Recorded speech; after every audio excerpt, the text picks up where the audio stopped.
Bismillahirrahmanirrahim. Assalamualaikum warahmatullahi wabarakatuh. Bismillah, alhamdulillah, wassalatu wassalamu ala rasulillah Sayyidina Muhammad bin Abdillah wa ala alihi wa sahbihi wa ala la hawla wa la quwwata illa billah. Amma ba'du. Subhanaka la ilma lana illa ma 'allamtana innaka antal alimul hakim. Kita lanjutkan bahasan kita tentang kajian hadis yang terkait dengan SAP, mata kuliah hadis tentang tata negara. Hari ini kita bicara tentang sekte-sekte dalam Islam.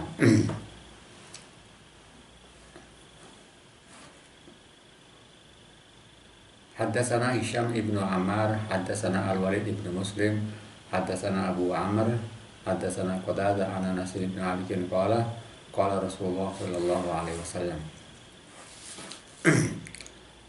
Hisham bin Amr telah menyampaikan kepada kami Al-Walid ibnu Muslim, ya, telah menyampaikan kepada kami, Abu Amr telah menyampaikan kepada kami, dan Qatadah telah menyampaikan kepada kami dari Anas bin Malik. Ia berkata, Rasulullah sallallahu alaihi wasallam bersabda, Inna Bani Israel, sesungguhnya Bani Israel, qad iftaraqat telah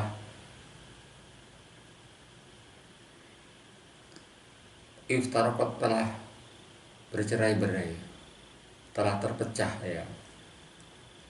Ala ihda wa sab'ina firqatan, sebanyak 71 sekte. Firqah itu sekte atau kelompok, aliran, ya. Wa inna ummati satafsariku, dan sesungguhnya umatku akan terpecah. Ala sintai wa sab'ina firqatan, atas 72 firqah, 72 sekte. Kulluha finnar, 72 sekte itu semuanya akan masuk neraka. Illa wahidah, kecualinya sekte. Wahia, adapun satu sekte itu adalah al-jamaah, yaitu adalah jamaah. Nah, di sini adalah hadis yang menjelaskan tentang sekte-sekte di dalam Islam, ya.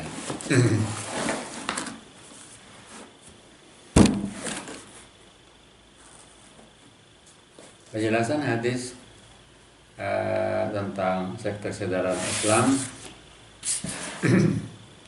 bahwa kita tahu bahwa kemajmukan adalah sebuah ketetapan, ya. Bahkan perbedaan yang menjadi dasar kemajmukan itu adalah juga adanya ketetapan. Prinsipnya adalah rela kepada adanya kemajmukan, ya. Ketika orang rela dengan kemajmukan, berarti rela juga melihat adanya berbagai macam perbedaan. Jadi perbedaan adalah sunnatullah, kemajmukan adalah sebuah sunnatullah yang tidak mungkin orang mesti harus sama. Jadi kemajmukan adalah sebuah keniscayaan yang memang tidak mungkin manusia, perbedaan itu adalah sebuah keniscayaan, tidak mungkin orang itu akan semuanya sama. Secara umum, ya, Qasim Al-Mattar membagi dunia Islam saat ini ada 3 sekte besar, yaitu adalah Sunni, Syi'i, dan Ahmadiyah. Jadi Sunnah, Syiah, dan Ahmadiyah, ya. Nah, kalau kita rinci, ya, Sunnah pun, ya, Sunni itu juga ada berbagai macam aliran. Demikian juga tentang Syiah. Syiah itu juga ada berbagai macam aliran. Ada Syiah Rafidiyah, ada Syiah Ismailiyah, ada Syiah Zaidiyah, ada Syiah Rafidiyah, ada Syiah Sabaiyah, ada Syiah Fatimiyah, ya. Itu sangat beragam, ya. Tetapi ada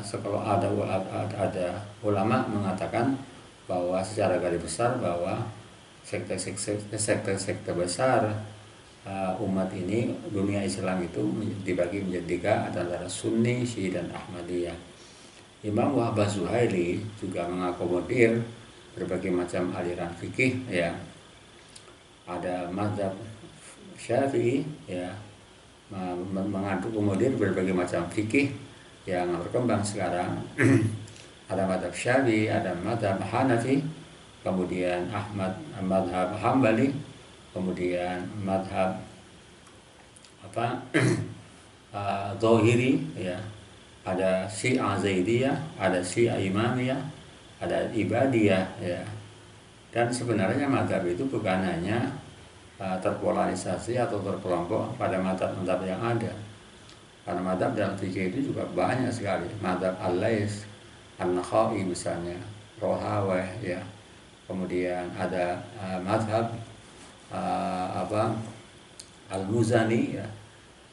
Mazhab Yusuf bin Muhammad, ya. As-Saibani, mazhab Atha, ya. Mazhab Abu Saur, mazhab Al-Laisi, dan juga termasuk juga mazhab Aisyah dalam fikih juga ada. Nah, persoalannya adalah memang berbagai macam aliran mazhab fikih itu produk-produk pemikiran hukum itu tidak dikodifikasikan oleh para pengikutnya, sehingga mazhab yang muncul, ada mazhab yang besar adalah mazhab Syafi'i, kemudian mazhab Hanafi, kemudian mazhab Hambali, kemudian mazhab Maliki, mazhab Syiah Zaidiyah, Syiah Imamiyah, dan juga Syiah Ibadiyah dan Ibadiyah, ya. Hadis ini menunjukkan jumlah afiliasi. Jadi hadis di atas adalah menunjukkan jumlah afiliasi berbagai macam aliran mazhab tersebut di atas. Sekali lagi bahwa aliran-aliran atau afiliasi mazhab itu adalah menunjukkan adanya ketetapan ilahiyah. Allah Subhanahu wa taala menyebutkan dalam surat Hud, ya, ayat 118 dan 119, Allah menyebutkan walau syaa rabbuka laja'alan nas ummatan wahidah wa la yazaluna mukhtalifin. Andai saja Tuhan menghendaki, tentu Dia menjadikan manusia umat yang satu, ya, umatan wahidah. Tapi mereka senantiasa berbeda pendapat, ya. Kecuali orang-orang yang diberi rahmat, illa marhima rabbuk, kecuali orang-orang yang mendapatkan rahmat oleh dari Tuhan. Walidzalika, dan oleh karena itulah khalaqahum, Allah menciptakan mereka, wa tammat kalimatu rabbika, dan kalimat Tuhanmu atau keputusan Tuhanmu telah sempurna. La amla'anna jahannama minal jannati wan nasi ajmain. Sesungguhnya aku akan memenuhi neraka jahanam dengan jin dan manusia yang durhaka. Meskipun umat Islam mempunyai partai, kelompok, mazhab atau sekte yang banyak seperti yang tercatat dalam berbagai macam sejarah, ya, tetapi umat Islam harus mendapatkan titik temu, titik terang dari perbedaan-perbedaan yang ada. Kombinasi pemahaman antara ayat dan hadis di atas menghasilkan sebuah kesimpulan bahwa harus tetap ada kebersamaan di tengah-tengah perbedaan. Jadi poinnya adalah sekalipun berbagai macam sekte, aliran-aliran yang begitu banyak, tetapi hadis di atas adalah menunjukkan adanya sebuah kesimpulan bahwa harus tetap ada kebersamaan di tengah-tengah perbedaan. Ya, kebersamaan itulah yang bisa mengantarkan timbulnya sebuah rahmah, kasih sayang dari Allah Ta'ala di antara orang-orang yang saling berbeda. Ya, makanya muncul bahwa disebutkan dalam sebuah ungkapan ikhtilafu ummati rahmatun, perbedaan pendapat di antara umatku adalah membawa rahmat, ya. Membawa kasih sayang, ya. Ini adalah satu penganaan dari term jamaah yang digunakan dalam hadis di atas. Makna lain dari jamaah yaitu adalah pengertian sekelompok yang lebih besar atau sekte dan mazhab yang lebih besar dalam artian kuantitasnya, ya, dalam artian kuantitasnya. Kalau kita melihat di dalam bagaimana para ashabul madzahib, ya ashabul madzahib. Imam Asy-Syafi'i pernah mengatakan madhabi sahih wa madhabi asahu wa madhabu ghairi sahih, ya pendapatku adalah pendapat yang paling benar, wa madhabu ghairi yahtamilu asidqa, dan pendapat selainku juga mengandung kemungkinan juga benar.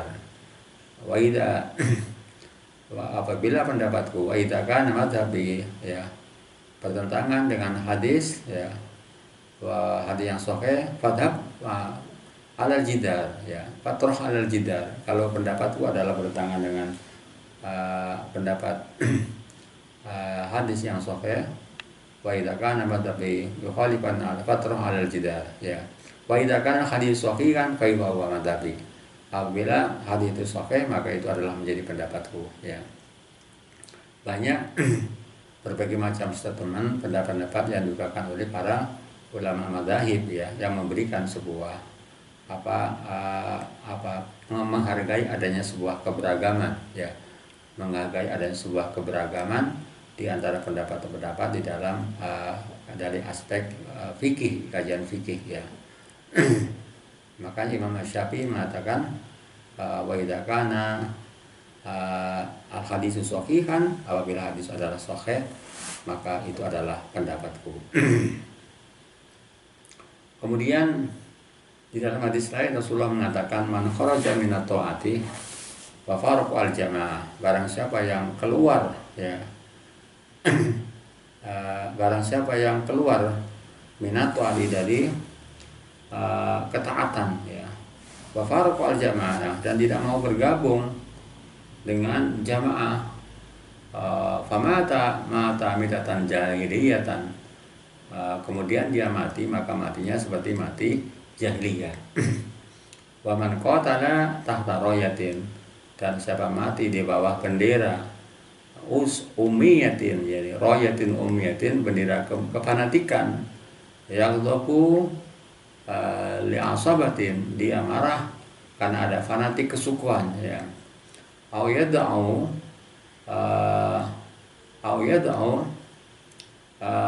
ila asabiyatin, atau dia mengajak, memprovokasi tentang adanya kefanatikan kesukuan, ya.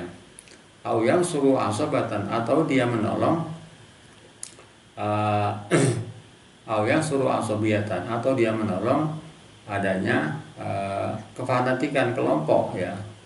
Asabiyah, jadi asabiyah itu adalah kefanatikan kelompok. Fakutila, kemudian orang itu terbunuh. Fakitluhu jahiliyatun, ya. Fakitlatun jahiliyatun, maka dia mati dalam keadaan jahiliyah, ya. Waman kharaja ala ummati yadribu barroha wa fajroha, dan barang siapa yang keluar, ya, karena kefanatikan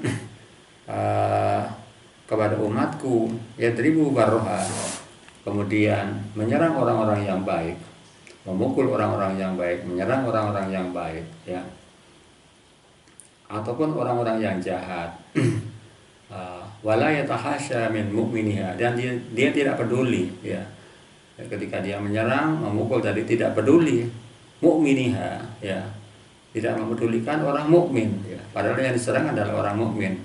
Wala yafi lidhi ahdin, dan dia tidak mengindahkan janji yang telah dibuatnya. Wala yafi li ahdin ahdahu, dan dia tidak mempedulikan janji, tidak pernah mengindahkan janji yang telah dibuatnya. Falaysa minni, maka dia tidak masuk dari golongan umatku. Walastu minhu, dan aku tidak termasuk dari golongannya.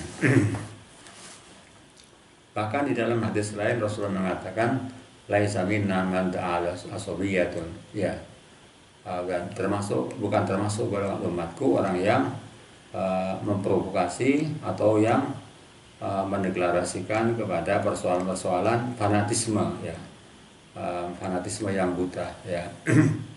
Jadi fanatisme buta itu adalah sesuatu yang tidak dibolehkan di dalam agama. Laisa minna man ta'ala asabiyatin, ya. Juga termasuk umatku orang yang mengajak untuk fanatisme kepada golongan. Jadi hadis di atas tergambar bahwa kemajmukan dalam berbagai macam sekte adalah sesuatu yang ketentuan, sesuatu yang sunnatullah, ya. Tetapi berafiliasi kepada sekte yang lebih besar atau banyak adalah sebuah pilihan, ya. Jadi kemajmukan adalah sebuah sunnatullah. Perbedaan adalah sebuah sunnatullah, dan berafiliasi dengan sekte yang lebih besar atau lebih banyak adalah sebuah pilihan. Pilihan inilah yang ditandai dengan munculnya konsekuensi yang negatif yang tidak memilih pilihan yang dimaksud. Lebih tegasnya bahwa pilihan ini adalah bergabung dengan jamaah, ya, bergabung dengan jamaah. Kemudian berikutnya adalah redaksi yang menjelaskan tentang antara agama dan negara, ya. Haddatsana Abu Bakr ibnu Abi Syaibah, telah menjelaskan kepada kami Abu Bakar bin Abi Syaibah wa Amrun an-Naqid, dan Amr bin Naqid, ya. Kilahuma, keduanya adalah bersumber dari Aswad bin Amir.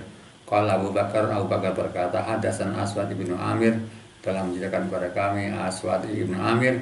Haddatsana Hamad bin Salamah, telah menceritakan kepada kami Hamad bin Salamah an Hisham ibn Urwah, dari Hisham bin Urwah, an Nabi, dari ayahnya, an Aisyah, dari Siti Aisyah, wa an Sabit bin Anas, dari Sabit bin Anas, anan Nabi sallallahu alaihi wasallam, anan Nabi sallallahu alaihi wasallam marrah, Nabi sallallahu alaihi wasallam melewati sekelompok orang, yulakihuna, ya, yulakihuna, mereka sekelompok kaum tadi itu mengawinkan kurma, ya. Ketika Rasulullah melewati sebuah komunitas di mana kaum itu sudah mengawinkan kurma, mengawinkan pohon kurma, ya. Faqala, Nabi berkata, laulam taf'alu lasoluha, jika andaikan kamu tidak melakukan seperti itu, maka akan baik, ya, akan baik, ya. Kemudian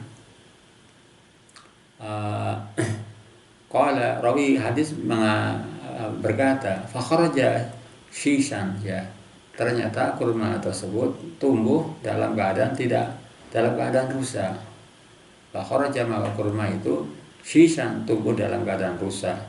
Famarra bihim, maka suatu hari Rasulullah lewat melintasi kaum itu.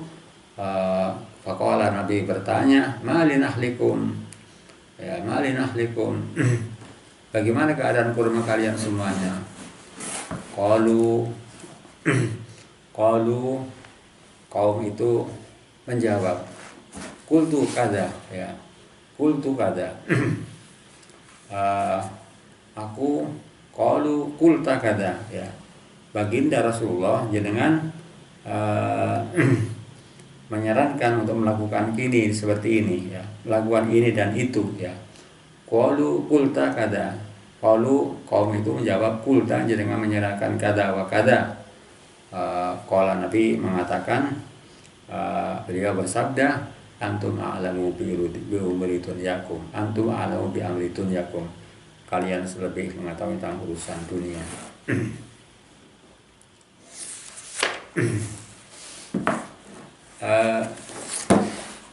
Penjelasan dari hadis riwayat Aisyah di atas, ya, kalau dikutip, ya, dari hadis yang dikutip dari riwayat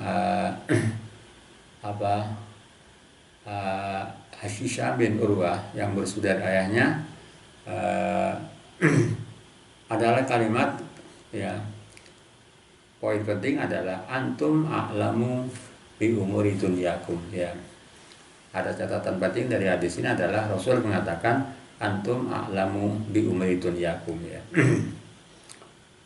Hadis ini tidak dapat dipungkiri seperti yang telah disinggung pada bagian awal bahwa Muhammad sallallahu alaihi wasallam tidak hanya berposisi sebagai seorang nabi, tetapi beliau juga sebagai pemimpin dalam masyarakatnya, ya. Seorang pemimpin bisa diartikan dalam konteks sekarang sebagai pemerintah, sebagai pemerintahan atau sebagai seorang kepala negara, dan juga sebagai orang nabi. Jadi nabi itu bisa muncul sebagai seorang tokoh agama, ya, katakan seorang nabi. Kemudian beliau adalah seorang kepala pemerintahan, yang juga seorang kepala negara, dan nabi adalah seorang tokoh agama sebagai seorang nabi, ya. Diartikan bahwa nabi adalah sebagai pemimpin dalam agama. Memang keduanya berarti pemimpin, tetapi satu pemimpin negara, yang lain dan yang sedangkan yang lain juga adalah pemimpin agama. Jadi Rasulullah itu bisa muncul profilnya atau pribadinya sebagai seorang kepala negara, sebagai seorang kepala pemerintah, ya. Inilah posisi Rasulullah SAW yang mempunyai otoritas agama dan negara, ya. Kita tahu bahwa di dalam pemerintahan Islam tugas seorang khalifah adalah khirasatud dunya wa khirasatud din. Jadi menjaga pemerintahan dan juga menjaga agama, ya. Rasulullah mempunyai otoritas agama dan negara yang ada dalam melekat dalam dirinya. Akibat inilah seperti dalam hadis di atas, bahwa ketaatan pada sahabat kepada Nabi SAW sebagai seorang nabi sama dengan ketaatan mereka kepada beliau sebagai seorang kepala negara. Bagi sahabat, ya, taat kepada anjuran Nabi adalah perintah agama. Jadi para sahabat memahami bahwa perintah taat kepada Nabi adalah sebuah perintah agama. Sahabat menaati Nabi Muhammad tidak untuk mengawinkan kurma, dianggap sebagai sebuah ketaatan agama. Padahal saat itu Nabi sedang memberikan treatment, ya, treatment nalarnya, ya, bukan atas dasar perintah Tuhan. Jadi Rasulullah ketika mengatakan lau lam taf'alu la sulhuka kada, itu adalah sebuah treatment yang muncul bukan dia adalah sebagai seorang otoritas agama, ya.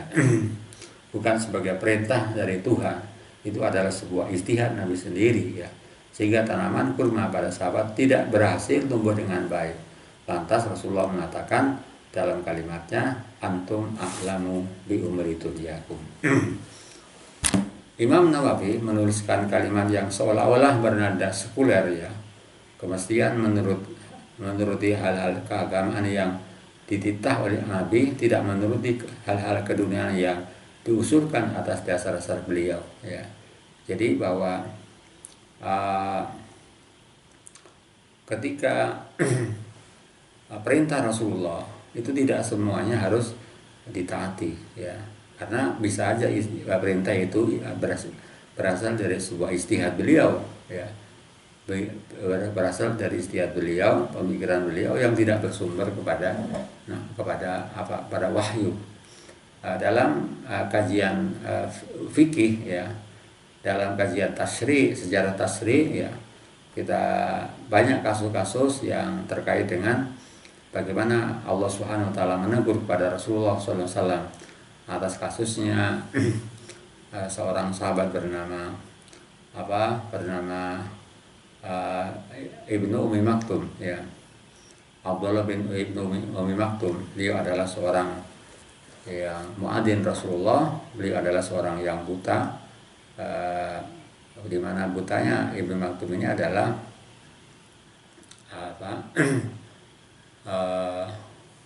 sejak dari kecil, ya.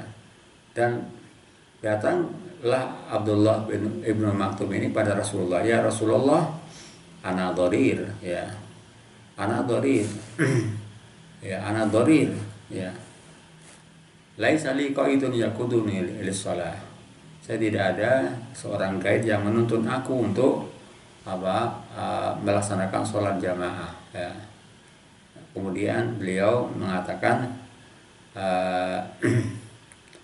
apakah aku diberi keringanan, ya, untuk aku tidak melaksanakan sholat jamaah? Maka Rasulullah mengatakan na'am, ya. Rasulullah na'am, ya. Dan pada saat yang sama, pada saat itu Rasulullah SAW sedang kedatangan di antara tokoh-tokoh Quraisy, ya. min kibari Quraisy, jadi tokoh orang Quraisy dari kalangan orang-orang kelompoknya Abu Jahal dan CS-nya datang kepada Rasulullah yang diduga oleh Rasulullah bahwa para tokoh-tokoh Quraisy ini akan masuk Islam, sehingga Rasulullah SAW tidak terlalu merespon terhadap kedatangan seorang yang buta, ya, kemudian dalam waktu yang bersamaan datang beberapa tokoh Quraisy, ya, akhirnya tidak terlalu tidak terlalu merespon, ya. Maka Allah Subhanahu wa taala mengingatkan kepada Rasulullah dengan menurunkan turunlah surat Abasa wa Tawalla, ya. Dan kemudian setelah Abdullah bin Umi Maktum ini ketika mengatakan, Rasulullah, apakah engkau memberikan izin kepada aku untuk aku mengikuti sholat jamaah? Rasulullah mengatakan na'am, ya. Nah, tidak selang begitu lama kemudian Rasulullah balik bertanya, atas mau nida, apakah kamu mendengar adzan? Qala na'am, iya saya mendengar adzan. Wajib, ya. Kalau Anda mengatakan mendengar adzan, maka tetap harus akan hadir untuk melaksanakan sholat jamaah. Ketika Rasulullah kedatangan tamu Abdullah bin Maktum ini tidak begitu merespon karena dianggap tidak terlalu penting, ya. Seorang yang miskin, seorang yang buta, ya. Maka turunlah surat Abasa, ya. Abasa wa tawalla an ja'ahul a'ma, telah datang kepada seorang yang buta dan kau bermuka masam, ya, tidak begitu merespon. Abasa, bermuka masam, wa tawalla, dan kau memalingkan muka. An ja'ahul a'ma, ketika datang pada kamu seorang yang buta. Wa ma yudrika la'allahu yazakka, Muhammad, tahukah engkau bahwa orang yang buta ini adalah orang yang lebih baik, ya. Wa ma yudrika la'allahu yazakka aw yazakkaru fatanfa'u dzikra, ya. Itulah teguran yang Allah Subhanahu wa taala yang mengingatkan kepada Rasulullah bahwa ketika tidak begitu merespon kedatangan Abdullah bin Maktum ini adalah sebuah istihad Rasulullah, ya, sebuah istihad Rasulullah, inisiatif beliau yang bukan memang bimbingan dari wahyu, ya. Jadi itu juga sama dengan kasusnya terhadap Rasulullah ketika melewati sebuah kaum. Rasulullah memberikan pembelajaran bagaimana cara menyilangkan persilangan terhadap kurma itu, kan ternyata hasil pembelajaran yang diterapkan Rasulullah kepada kaum itu justru berakibat fatal. Akhirnya kurma itu tidak berbuah secara baik, ya. Kemudian di saat yang lain, maka ketika beliau bertanya dan masyarakat menjawab qala qultu kada wa kada, maka Rasulullah memberikan statement antum a'lamu bi dunyaakum. Jadi ini adalah sebuah petunjuk yang memang bukan berasal dari sebuah wilayah otoritas agama. Kemudian dalam sebuah dalam sebuah hadis yang lain Rasulullah mengatakan innama ana basyarum mislukum, aku Muhammad ini adalah sama dengan manusia biasa. Innama ana basyarun, saya adalah manusia biasa. Idza amartukum bisyai'in, jika aku memerintahkan bagian dari urusan keagamanku. Idza amartukum bisyai'in min dinikum, jika aku memerintahkan bagian dari urusan keagamanku, fakhudhu minhu, maka ambillah, ya. Wa idza amartukum bisyai'in min ra'yi, jika aku memerintahkan sesuatu dari pendapatku, ya, fa innama, maka aku hanyalah fa innama ana basyarun, maka akulah hanya manusia biasa. Dari uraian di atas bahwa dapat dilihat dan dipahami bahwa secara umum ini adalah contoh singkat tentang relasi otoritas agama dan negara yang diperankan oleh Muhammad Rasulullah SAW. Jadi penjelasan dalam hadis di atas adalah merupakan sebuah gambaran bagaimana relasi antara otoritas agama dan negara yang diperankan oleh Rasulullah SAW. Tentu dalam konteks sekarang ini adalah kedua otoritas itu harus dibedakan, ya, harus dibedakan. Bukan dengan memisahkan keduanya, tetapi untuk saling melengkapi satu dengan yang lain, ya. Bentuk melengkapi itulah adalah nilai-nilai dasar agama yang bisa dibawakan atau menjadi spirit, ya, dalam praktek-praktek kenegaraan dewasa ini dan yang masa yang akan datang. Berikutnya adalah hadis yang terkait dengan persoalan masalah tema yang terkait dengan masalah persaudaraan. Diriwayatkan dalam ada redaksi hadisnya adalah hadatsana Yahya ibnu Bukair, hadatsana Al-Lais an Nuqail an Ibnu Syihab anna Saliman anna Saliman, sesungguhnya bahwa seorang anna Saliman, ya, bahwa Salim telah memberikan informasi kepada Ibnu Syihab bahwa anna Abdullah bin Umar radhiyallahu anhu akhbarahu, Abdullah bin Umar telah memberikan informasi kepadanya anna Rasulullah sallallahu alaihi wasallam qala, Rasulullah sallallahu bersabda, al muslimu akhul muslim, bahwa seorang muslim adalah saudara bagi muslim yang lain. La yadlimuhu, ya, tidak boleh menzalimi saudaranya. Wala yuslimuhu, dan tidak boleh membiarkan saudaranya disakiti. Wa man kana fi hajati akhihi, dan barang siapa yang membantu kebutuhan saudaranya, kana Allahu fi hajatihi, maka Allah akan bantu kebutuhannya. Hadis ini adalah hadis yang bicara tentang persaudaraan sesama muslim, ya. Artinya persaudaraan sesama muslim, ya. Jadi hadis yang menunjukkan tentang esensi tentang persaudaraan sesama muslim. Hadis yang disampaikan di atas adalah hadis yang menunjukkan adanya konsep persaudaraan, ya, yang sangat baik. Persaudaraan di atas tidak pada relasi nasab atau keturunan. Jadi persaudaraan itu tidak melihat pada relasi nasab, keturunan ataupun golongan, tetapi relasi dalam konteks hadis adalah relasi yang bertujuan untuk menjaga kondisi. Kondisi inilah yang lebih tepat diartikan dengan suasana bersaudara.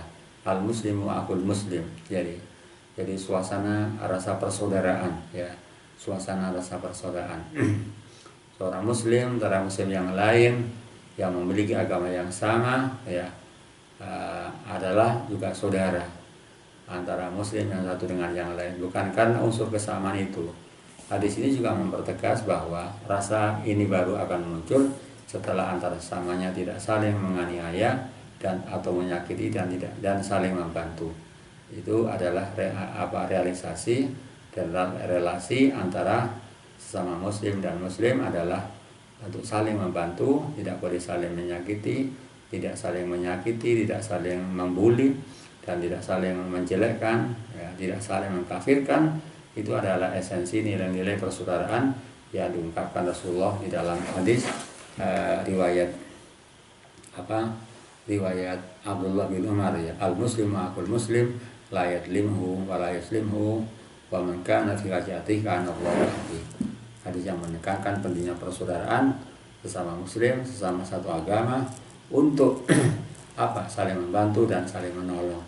Allah Subhanahu wa taala di dalam surat Al-Hujurat menyebutkan bahwa innamal mu'minuna ikhwatun, bahwa antara mukmin bahwa sesungguhnya orang-orang mukmin adalah bersaudara. Fa aslihu, ya.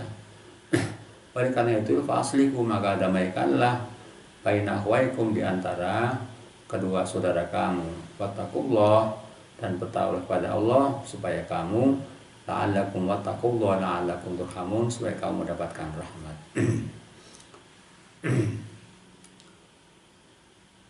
Jadi penjelasan hadis dan ayat di atas, ya, dapat memberikan sebuah titik poin penting bahwa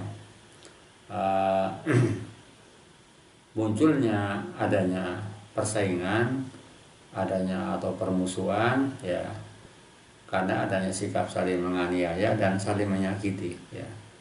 Jadi adanya munculnya permusuhan, adanya penganiayaan, itu adalah yang berakibat adanya saling menyakiti dan munculkan permusuhan antara yang satu dengan yang lain. Maka mendamaikan sesama yang bersaing dan permusuhan adalah sebuah perintah agama. Fa'aslihu baina akhwaikum, ya.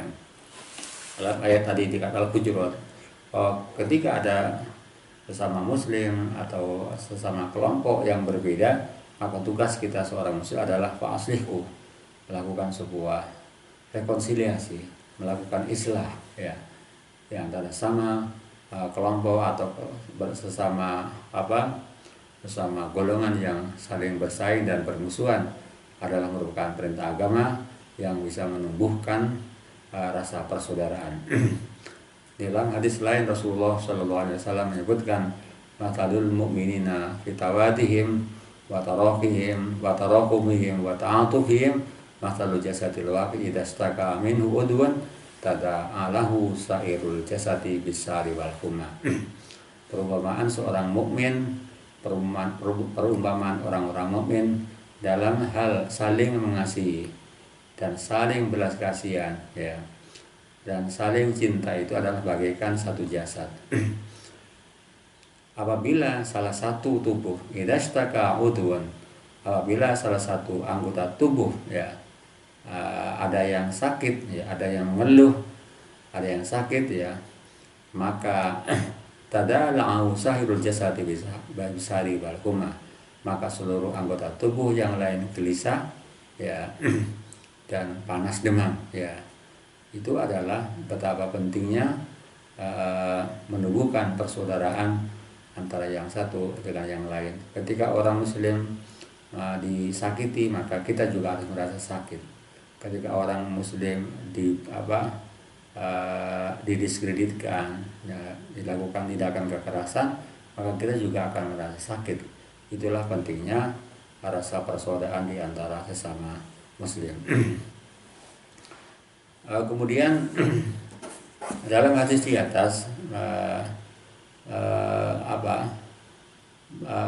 adalah sebuah hal yang perlu adanya ditumbuhkan rasa persaudaraan, rasa bersaudara, ya. Ketika rasa bersaudara sudah muncul, maka dengan sendirinya lahirlah sebuah rasa solidaritas, ya. Jadi kalau sudah muncul rasa bersaudara, maka akan muncul sebuah rasa solidaritas, ya. Solidaritas itu digambarkan dalam sebuah hadis, apabila satu bagian tubuh mengalami sakit, maka bagian tubuh yang lain juga akan merasa sakit. Inilah esensi dari makna dari persaudaraan. Jadi solidaritas itu adalah akan muncul ketika seseorang itu merasa bersaudara. Inilah yang esensi dari makna persaudaraan, ya. Inilah esensi daripada makna persaudaraan. Akan tetapi terkadang rasa persaudaraan itu mengalami masa-masa kritis atau bahkan bisa menepis dan hilang, ya, akan bisa menepis dan akan hilang, ya. Ajaran agama sudah memberikan sebuah resep yang baik untuk mengantisipasi hal tersebut melalui sabda Nabi Shallallahu Alaihi Wasallam yang menegaskan adanya 6 kewajiban antara seorang muslim dengan muslim yang lain. Antara lain di dalam sebuah hadis disebutkan, wa idza laqitahu fasallim alaihi. Apabila engkau bertemu dengan seorang muslim, maka ucapkanlah salam kepadanya. Wa idza da'aka, apabila dia seorang muslim mengundang kamu, maka hadirilah undangannya. Wa idza tansahaka fansahhu lahu. Apabila seorang muslim itu minta nasihat kepada kamu, maka berilah nasihat dia. Wa idza atasa, apabila dia bersin, fahamidallah, kemudian dia membaca tahmid, baca alhamdulillah kepada Allah, fasammithu, ya. Fasammithu, maka doakanlah, ya, kepada orang yang bersin itu, ya. Apabila orang yang bersin mengucapkan alhamdulillah, maka doakanlah, ya. Wa idza maridu, apabila dia sakit, fa'udhu, maka kunjungilah. Wa idza mata fattabihu, apabila dia meninggal maka iringilah jenazahnya. Jadi hadis-hadis jasad adalah hadis yang pada bingkai, ya, esensinya adalah hadis yang memberikan konstruksi tentang pentingnya konsep persaudaraan seperti yang diaplikasikan dalam kehidupan berbangsa dan bernegara di tengah-tengah semaraknya kemajemukan, apalagi saat-saat ini. Jadi saat-saat ini adalah uh, sebuah, kalau kita lihat dalam perkembangan di media sosial, ya ini adalah sesuatu yang sangat mengkhawatirkan, bahwa orang membuli orang mencela orang, memberikan komen dalam berbagai macam pernyataan melalui media sosial, Facebook, Instagram, ya, memberikan sebuah pernyataan yang kadang-kadang menyakiti, tapi dia tidak merasa bahwa itu adalah sebuah pernyataan yang bisa melukai terhadap saudaranya. Nah, maka harapan, ya, ketika itu terus berlanjut, ya, dia tidak menyadari bahwa ketika memberikan pernyataan akan bisa menyinggung perasaan orang lain, itu nanti bisa berakumulasi, bahkan bisa berakibat adanya sebuah tindakan pidana, apalagi dengan adanya undang-undang ITE, ya. Ketika kita memberikan pernyataan menyudutkan pada orang, menjelekkan orang, bisa masuk dalam sebuah hate speech, ya, penodaan agama, bisa berbentuk penistaan, ya, menjelekkan orang lain, ya, bisa terjerat dengan undang-undang IT, ya. Maka harapan perdamaian masyarakat dan dunia sangat mungkin akan terwujud ketika kita tidak saling menyadari bahwa kita menulis, ya, melalui media sosial, melalui Facebook, melalui Instagram, berbagai macam statement yang isinya adalah bisa mendiskreditkan orang lain, maka juga bisa berakibat pidana. Maka ada muncul sebuah ungkapan, mulutmu adalah harimaumu. Allah SWT menyebutkan di dalam salah satu ayat dalam surat Yasin, al-yawma nakhtimu ala afwahihim wa tukallimuna aydihim wa tashhadu arjuluhum bima kanu yaksibun. Hari ini kami mengunci ala afwahihim, pada mulut mereka,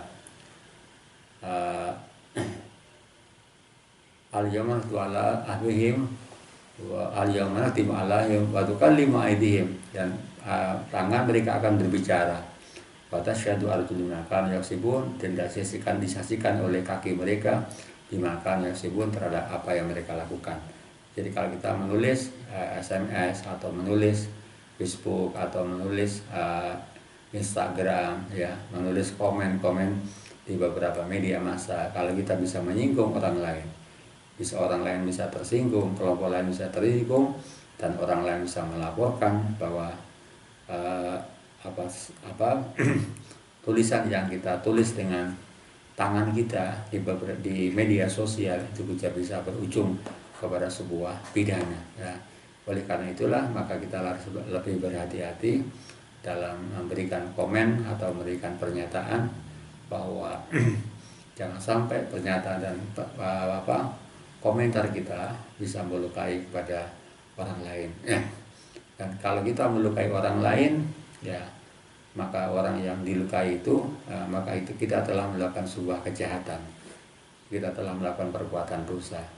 Dan perbuatan dosa kalau menyinggung orang lain yang menyangkut hak-hak sesama manusia, itu tidak akan hilang kalau kita tidak akan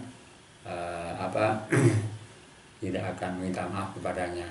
Dalam sebuah hadis yang lain disebutkan bahwa suatu hari Rasulullah SAW ketika bersama para sahabatnya, Rasulullah bertanya, atadruna manil muflis, apakah kamu siapa sebenarnya orang-orang yang bangkrut itu? Qala al-muflisu fina man laysa lahu dirhamun wala mata. Orang yang bangkrut adalah orang yang tidak punya dirham, tidak punya uang, tidak punya benda. Qala al-muflisuna fina, orang yang bangkrut di antara kita adalah adalah orang, ya, orang yang bangkrut adalah orang yang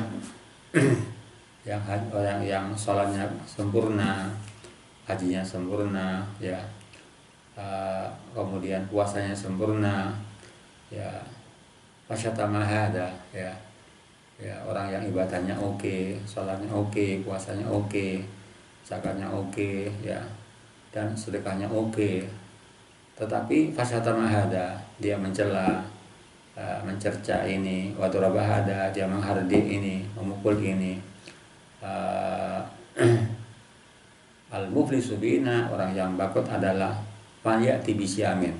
Kata Rasul, orang yang bangkrut adalah orang yang puasanya oke, man ya'ti bisyamin, wa sholatin, sholatnya oke, wa zakatin, dan zakatnya oke, wa haji, dan hajinya juga sudah menunaikan haji. Tapi fasyatam hada, faturabah hada, dia memukul, mencela, mencaci. Akhirnya apa? Kemudian karena akumulasi dosa begitu banyak, ya, akhirnya apa? Akhirnya dosa-dosa yang banyak itu diambil oleh orang-orang yang pernah dia lukai. Jadi dosa-dosa yang kebaikan yang banyak itu ditransfer kepada orang-orang yang pernah dilukai.